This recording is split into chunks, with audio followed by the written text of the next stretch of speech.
Senhor presidente, senhores deputados, nós recebemos, e aqueles que acompanham a sessão na tarde de hoje, nós recebemos ontem o orçamento, a lei orçamentária para 2018.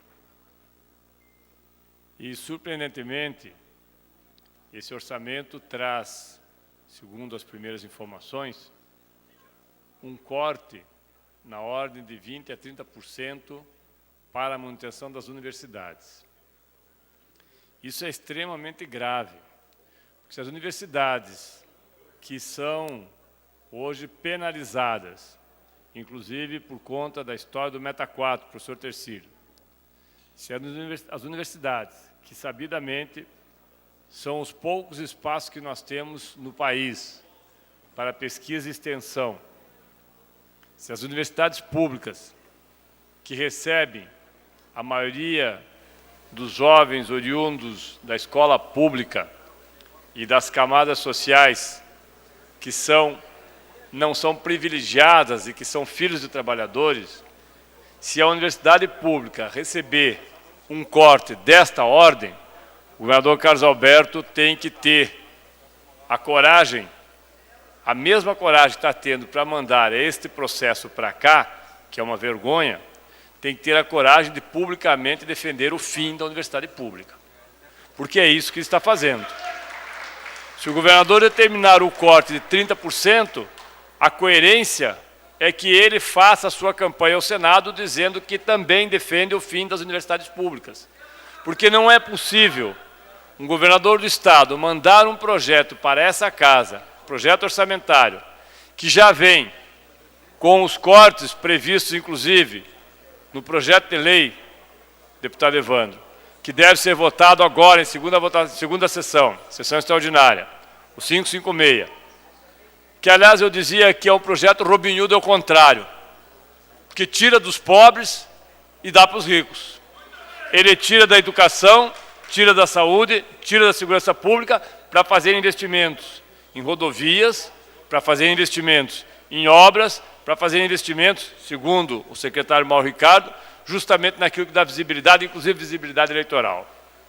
Mas é engraçado que o orçamento previsto para o ano que vem não faz absolutamente nenhuma menção, já o governador, no orçamento de 2017, aquele que vem de 2016 para cá, ainda ensaiou fazer algum corte retirando a parcela devida do Fundo de Participação dos Estados, a parcela devida da Assembleia Legislativa, do Tribunal de Contas, por extensão, Tribunal de Justiça, ou seja, do Judiciário e do Ministério Público. Não fez, apenas mandou. Seu secretário veio aqui, fez todo o discurso, mas na hora de votar, orientou a sua bancada para derrubar o seu próprio projeto. Isso daria para o governo, para o executivo, cerca de 1 bilhão e 200 milhões a mais, se ele cortasse nem 1%, talvez 0,8% da Assembleia, do Tribunal de Justiça, do Ministério Público e do Tribunal de Contas, que tem sobra de recursos. Tem sobra de recursos. Tanto tem que a Assembleia Legislativa devolve recursos, o Tribunal de Justiça paga auxílio moradia, o Tribunal de Contas paga auxílio moradia, o Ministério Público faz concurso e também contrata comissionados, 105 cargos foram aprovados aqui, de R$ 4.500 a R$ 8.500, há recursos suficientes para que esses poderes também façam aquilo que tanto se apregoa, que é um apertar de cinto. Só que parece que o apertar de cinto só estoura na falta da merenda, que esse ano, em agosto, muitas escolas ainda não tinham merenda suficiente. Este ano, em outubro, professor Tercílio, Vossa Excelência, que é médico, assim como o doutor Batista, sabe que em outubro estão faltando insumos em muitos hospitais públicos. Sabem que o hospital de Telêmaco Borba não funciona por falta de recursos. Sabem que nós temos unidades de saúde que não funcionam por falta de recursos. Sabem que nós não temos professores suficientes. Algumas escolas foram ter professores, professor Lemos, de física e matemática no segundo semestre. sabem que não há policiais suficientes, sabem que as tais delegacias cidadãs são conto da carochinha, não existem. Como as tais penitenciárias que seriam construídas, não existem. O que existe são esqueletos de escolas feitos pela construtora Valor para roubar dinheiro público e passar, segundo o delator, para pessoas, inclusive, ligadas ao governo. Então, nós não podemos aceitar que um orçamento venha para essa casa e que seja votado de forma bovina, como se nada estivesse acontecendo. Como se isso fosse determinado pelos deuses.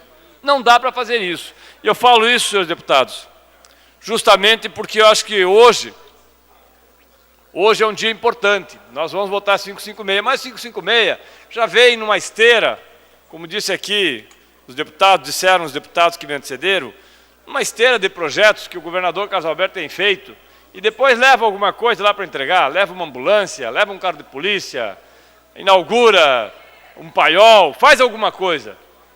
E o pessoal bate palma e vota no ano que vem. Infelizmente, nós sabemos que é isso. Vota no ano que vem. Isso dá voto. O que não dá voto é investir em educação. O que não dá voto é investir em saúde pública.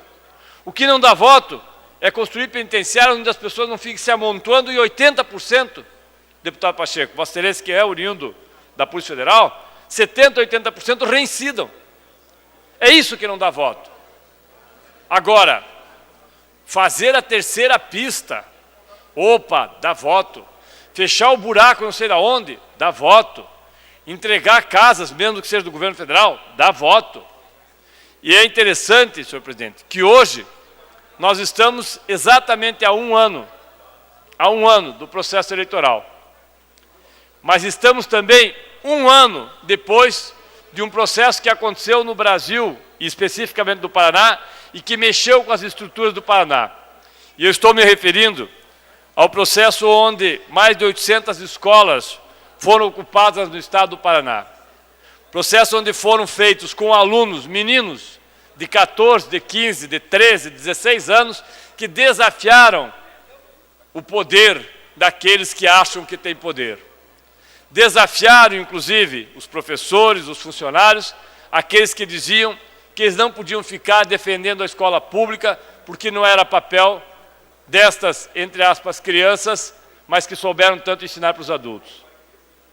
E o que é pior, depois que isso aconteceu, e no Brasil inteiro, nós tivemos uma quantidade, aqui no Paraná, não sei nos outros estados, mas nós tivemos uma quantidade de processos, depois de iniciadas as ocupações, primeiro no Colégio Arnaldo Jensen, lá em São José dos Pinhais, e no Paraná com 865 escolas ocupadas, no Brasil aproximadamente 1.400 escolas.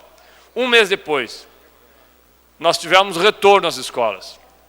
E um ano depois, nós estamos tendo milhares de alunos, não são centenas, milhares de alunos, professores e de funcionários sendo processados pelo Ministério Público, alguns sofrendo inquérito pela Secretaria de Educação, não porque ocuparam escola, não porque quebraram a escola, porque ninguém quebrou as escolas, não porque ficaram lá dentro e não deixaram, muitas vezes, que o MBL, que faz aquele discurso bastante ridículo, né, que ia desocupar as escolas, que aquele, como eu falei aqui, os tiozinhos e as tiazinhas que iam lá com a sua blusinha nas costas, e que aquilo ali é um fantasma, né? Todo mundo diz que existe, mas ninguém vê. Não por isso. Eles estão sendo processados porque ousaram desafiar o sacro-santo Estado. O Estado, que é o mesmo Estado que oprime e que todos aqueles que ousam desafiá-lo têm que ser duramente reprimidos. Por isso, nesse dia que nós votamos, com o nosso voto contrário, que nós votaremos pela redução do serviço público, eu quero aqui lembrar e fazer uma homenagem aos centenas de milhares de meninos e meninas que certamente, com o ato que fizeram de desafio, com o ato de rebeldia, construirão uma sociedade melhor do que essa que nós temos hoje e que tanto nos entristece, uma sociedade pacata, bovina e que persegue aqueles que ousam desafiá-la. Obrigado, senhor presidente.